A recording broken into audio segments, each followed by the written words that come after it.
আসসালামু আলাইকুম, স্বাগত জানাচ্ছি আরটিভির দুপুরের সংবাদে। পুরোটা সংবাদে আপনাদের সাথে রয়েছে নুসরাত সুসানা। 24-এর বিজয়কে অনেকে কুক্ষিগত করার চেষ্টা করছে, যা প্রতিহত করতে হবে বলে মন্তব্য করেছেন বিএনপির স্থায়ী কমিটির সদস্য নজরুল ইসলাম খান। বলেন, নির্বাচনের মাধ্যমে দায়িত্ব পেলে জনগণের কল্যাণে কাজ করবে বিএনপি।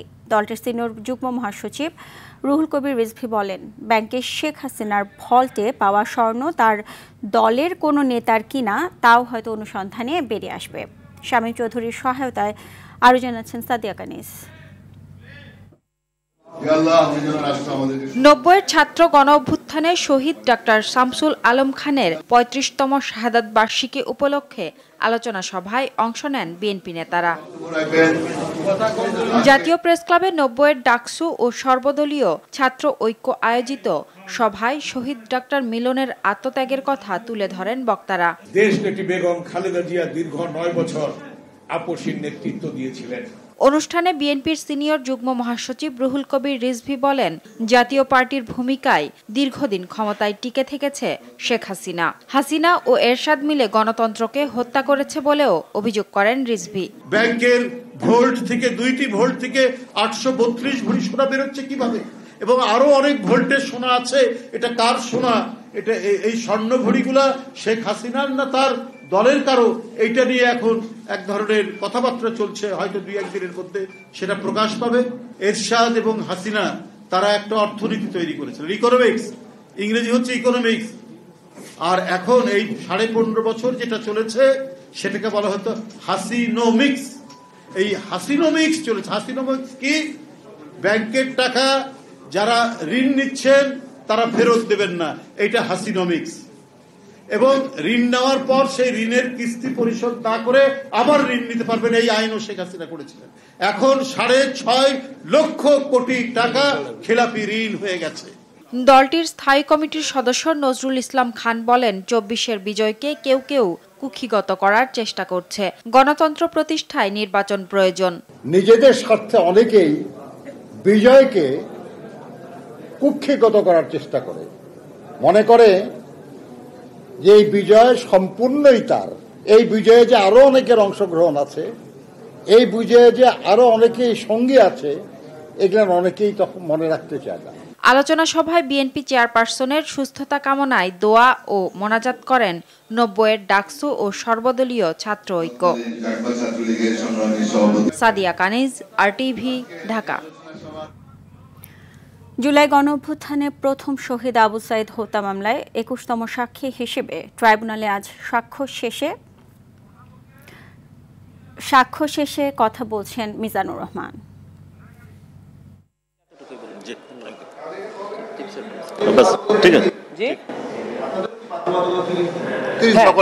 এই রায়ের বিরুদ্ধে যে কোনো পক্ষই অ্যাপিল করতে পারবে 30 দিনের মধ্যে।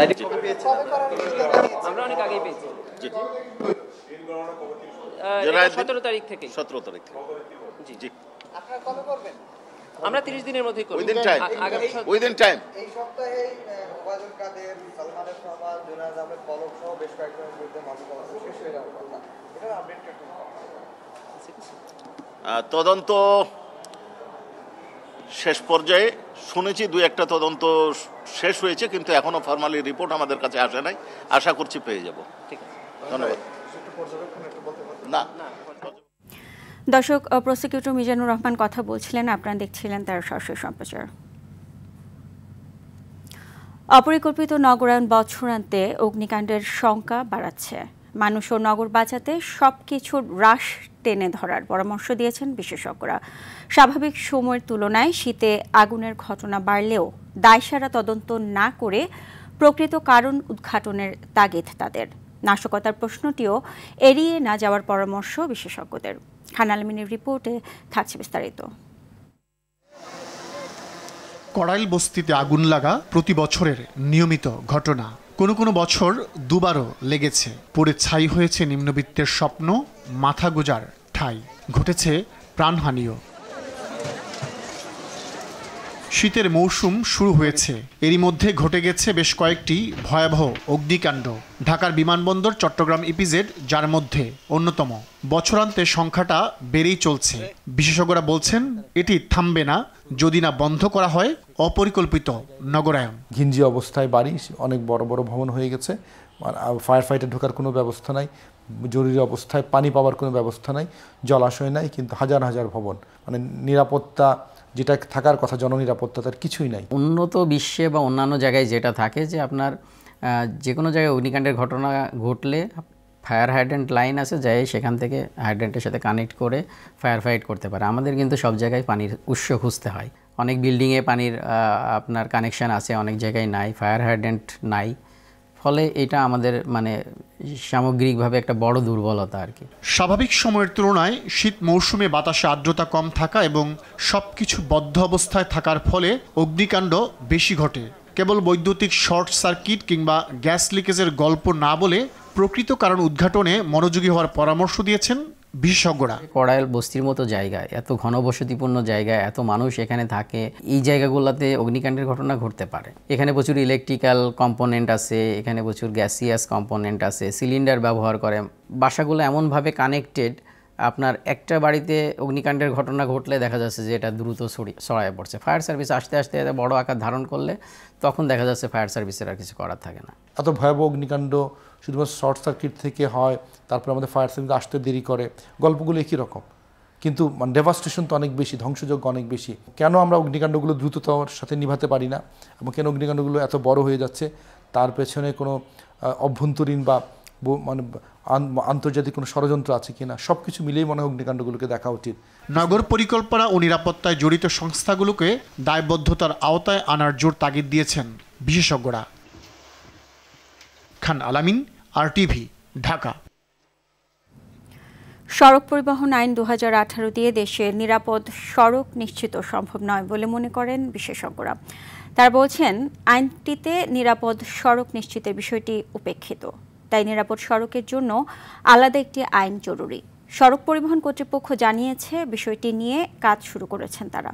নাজিফ ফরাইজের 3 পর্বের ধারাবাহিক প্রতিবেদনের আজ দেখুন শেষ পর্ব। ছবি তুলেছেন নাজমুল হোসেন সাইমন। 2018 সালের 29 জানুয়ারি রাজধানীর বিমানবন্দর সড়কে বাসের চাপায় শহীদ রমিজউদ্দিন ক্যান্টনমেন্ট স্কুল অ্যান্ড কলেজের 2 শিক্ষার্থী নিহত হয়। আহত হয় আরও 10 শিক্ষার্থী। এরপর বিক্ষুব্ধ শিক্ষার্থীরা নিরাপদ সড়কের দাবিতে আন্দোলনের নামে। সারা দেশে শিক্ষার্থীদের ব্যাপক আন্দোলনের মুখে 1983 সালের মোটর ভেহিকেল অর্ডিন্যান্স সংশোধন করে সড়ক পরিবহন আইন 2018 কার্যকর করে সরকার। এর 4 বছর পর 2022 সালে জারি হয় আইনের বিধিমালা। দুর্ঘটনা ও প্রাণহানি কমানোর ক্ষেত্রে প্রণীত আইন ও বিধিমালার কার্যকারিতা নিয়ে প্রশ্ন তুলেছেন বিশেষজ্ঞরা। তারা বলছেন আইনটি মূলত পরিবহন নিয়ন্ত্রণ কেন্দ্রিক।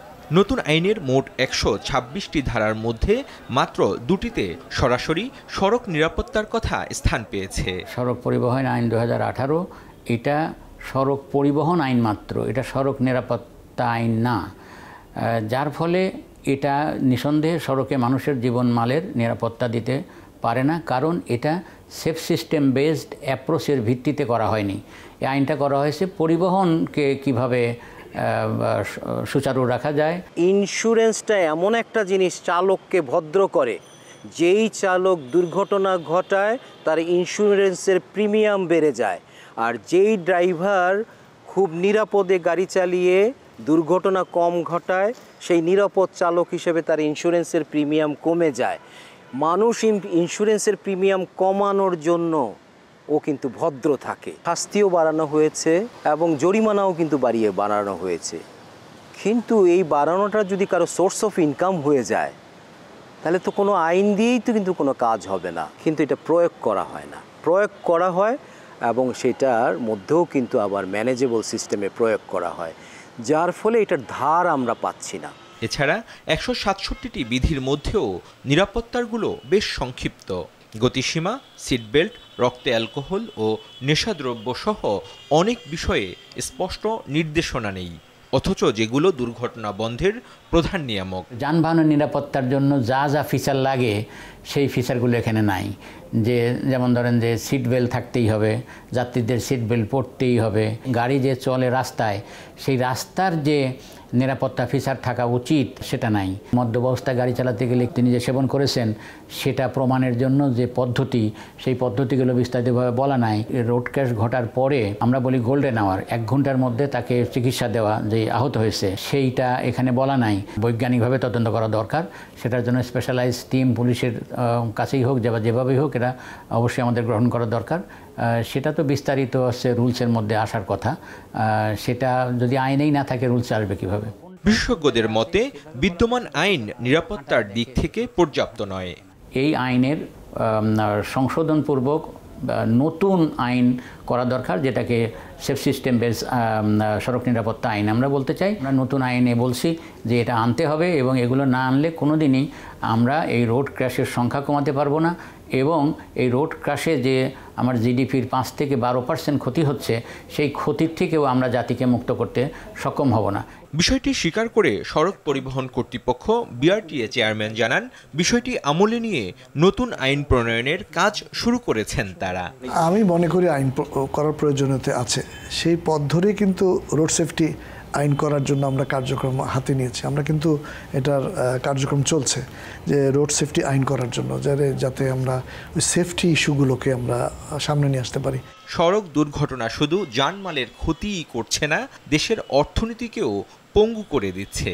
তাই যুগোপযোগী ও আন্তর্জাতিক মানের সড়ক নিরাপত্তা আইন প্রণয়ন ও কঠোরভাবে প্রয়োগ জরুরি বলে মনে করেন বিশেষজ্ঞরা। নাজিব ফরাইজি, আরটিভি, ঢাকা।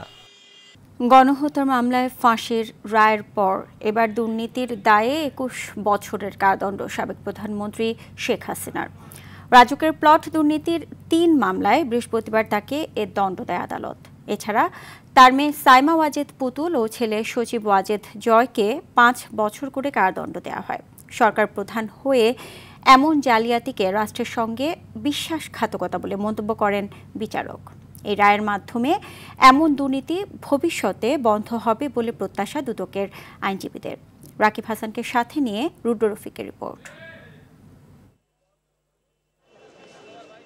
ক্ষমতার অপব্যবহার করে পূর্বাঞ্চলের সরকারি জমি নেয়ার অভিযোগে দুদকের 3 মামলায় আসামি ছিলেন ক্ষমতাচ্যুত প্রধানমন্ত্রী শেখ হাসিনা সহ মোট 47 জন। তবে ব্যক্তি হিসেবে সে সংখ্যা 23।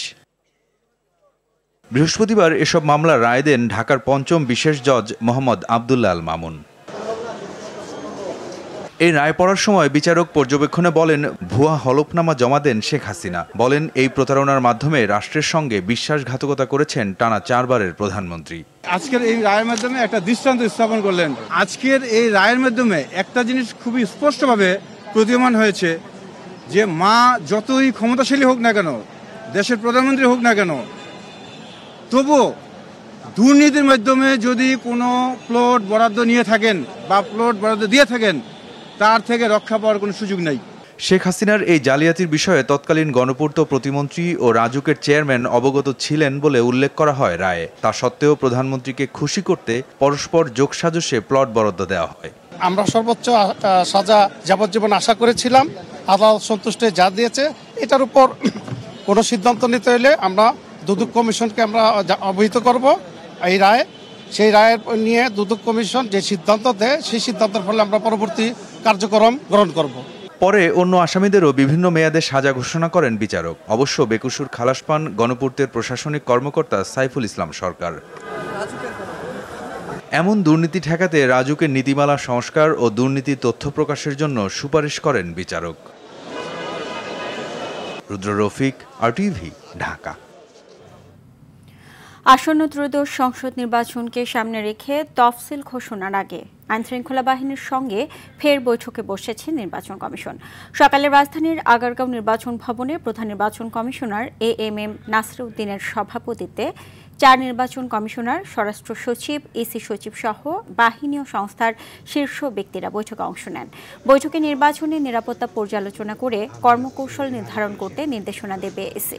এর আগে প্রথম দফা প্রাক প্রস্তুতিমূলক বৈঠক গত 20 অক্টোবর হয়েছিল। যেখানে সংসদ নির্বাচনকে ঘিরে সার্বিক বিষয়ে আলোচনা হয়।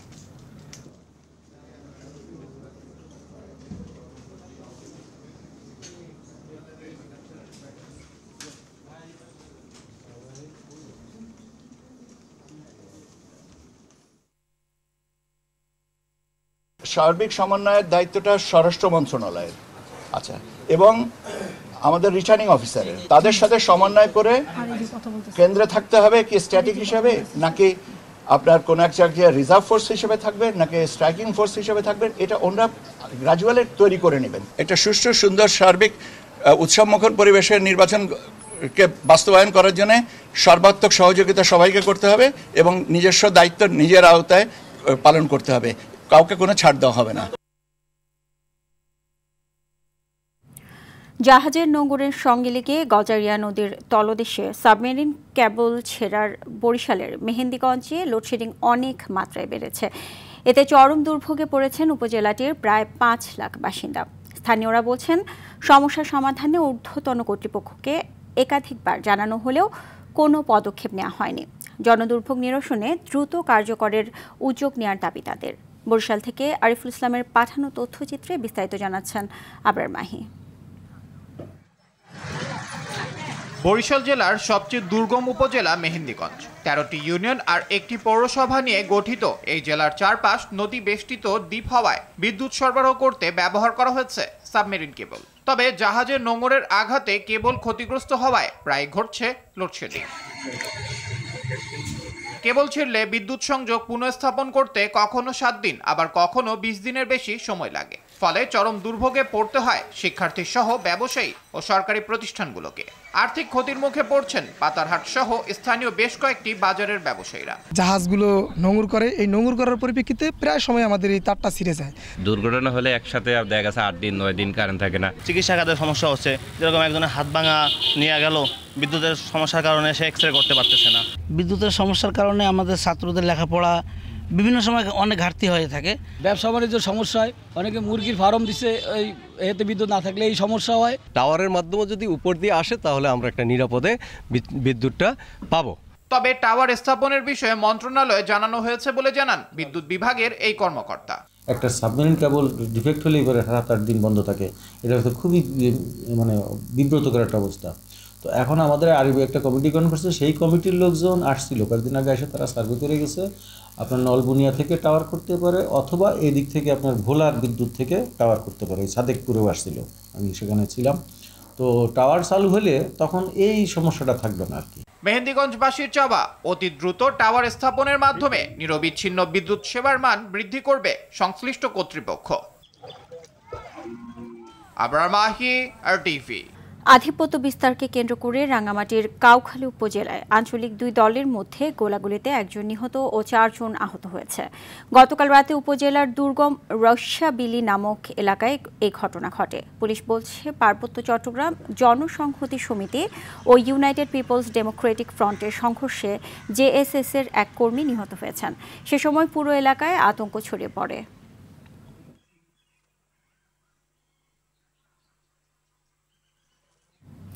অবৈধ কারখানায় অভিযান চালিয়ে বিপুল পরিমাণ নকল সার ও বিষাক্ত রাসায়নিক জব্দ করেছে সেনাবাহিনীর সদস্যরা। এ সময় 2 কর্মচারীকে আটক করা হয়। রাতে রাজধানীর সানারপাড় এলাকায় সেনাবাহিনীর 9ম পদাতিক ডিভিশনের অধীনস্থ 71 মেকানাইজড ব্রিগেডের ইউনিটের একটি বিশেষ দল গোপন সংবাদের ভিত্তিতে অভিযান চালায়। সেনাবাহিনীর পক্ষ থেকে জানানো হয়, অভিযানে মিডল্যান্ড অ্যাগ্রো ইন্ডাস্ট্রিজ থেকে বিপুল পরিমাণ নকল সার ও কীটনাশক উদ্ধার করা হয়েছে। কারখানাটিতে এসব নকল পণ্য বিদেশি কোম্পানির নামে মোড়কজাত ও বাজারজাত করা হতো। প্রায় 8 লাখ টাকার পণ্য জব্দ করা হয়। পরে জব্দ করা মালামাল ও আটক ব্যক্তিদের ডেমরা থানায় হস্তান্তর করা হয়।